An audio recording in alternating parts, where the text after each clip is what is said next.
এই কুত্তাটা ঘুমানোর জন্য গাছের সাথে দোলনা লাগাচ্ছিল, কিন্তু সে তার দোলনাটাকে ঝোলানোর জন্য আশেপাশে কোনো গাছ খুঁজে পাচ্ছিল না। ঠিক তখনই তার মাথায় একটা আইডিয়া আসলে সে তার গাড়ি নিয়ে গাছ আনার জন্য জঙ্গলে চলে যায়। এরপর একটা গাছকে তার গাড়িতে উঠিয়ে নিয়ে যেতে শুরু করে, কিন্তু সেই গাছের উপরেই একটা সিংহ ঘুমাচ্ছিল। তখন সিংহটা তার গাছের এই অবস্থা দেখার পর অনেক ভয় পেয়ে তার গাছ থেকে নেমে যায়। এরপর সে তার গাছের পিছু করতে শুরু করে দেয়। এরপর কুত্তাটা গাছটাকে তার বাড়িতে নিয়ে গর্ত করে সেই গর্তে পানি দিয়ে গাছটাকে সেখানে লাগিয়ে দেয়। এরপর সেই দোলনাটাকে তার গাছের সাথে ঝুলিয়ে আরাম করে ঘুমিয়ে পড়ে। কিন্তু তখনই তার দরজার বেল বাজতে শুরু করে দেয়, যার কারণে সে দরজাটাকে খুলে দেয়। তখনই সিংহটা লুকিয়ে লুকিয়ে তার ঘরের মধ্যে ঢুকে যায়। এরপর তার গাছের উপরে উঠে আরাম করে ঘুমিয়ে পড়ে। কিন্তু কুত্তাটা এসে দোলনার উপরে শোয়ার কারণে গাছটা কাঁপতে শুরু করে দেয়, যার কারণে সিংহটা অনেক ভয় পেয়ে যায়। তখন সিংহটা কুত্তাটাকে দোলনার উপরে ঘুমাতে দেখে তারও সেখানে ঘুমানোর ইচ্ছে হয়, যার কারণে সে কুত্তাটার কাছে গিয়ে তার একটা নখ বের করে কুত্তাটার বাছার মধ্যে ঢুকিয়ে দেয়।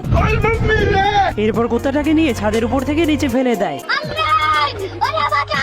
Bye bye, tata, good bye. একদিন এই মোরগটা মুরগিদেরকে গান গেয়ে শোনাচ্ছিল।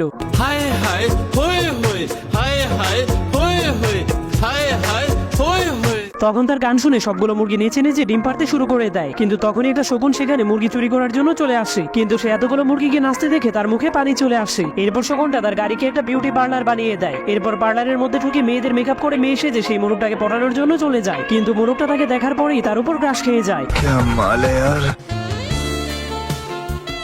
তখন মোরগটা শকুনকে মুরগি মনে করে তার পিছু করতে শুরু করে দেয়, কিন্তু তখনই শকুনটা তাকে একটা চড় মেরে দেয়। এরপর তাকে একটা লাথি মেরে তার গাড়ির মধ্যে বন্দি করে ফেলে। এরপর শকুনটা মোরগটাকে চুরি করে সেখান থেকে চলে যেতে শুরু করে। তখনই হাঁসের বাচ্চাটা সবকিছু দেখার পর মোরগটাকে বাঁচানোর জন্য শকুনটাকে আক্রমণ করে দেয়। কিন্তু তখন শয়তান শকুনটা বাচ্চাটাকে খাওয়ার চেষ্টা করে, কিন্তু হাঁসের বাচ্চাটা শকুনটাকে মারতে মারতে তার অবস্থা অনেক খারাপ করে দেয়, যার কারণে শকুনটা ভয় পেয়ে জীবন বাঁচানোর জন্য সেখান থেকে পালিয়ে যায়। এরপর হাঁসের বাচ্চাটা সবগুলো মুরগি আর মোরগটাকে গাড়ি থেকে বের করে জীবন বাঁচিয়ে দেয়।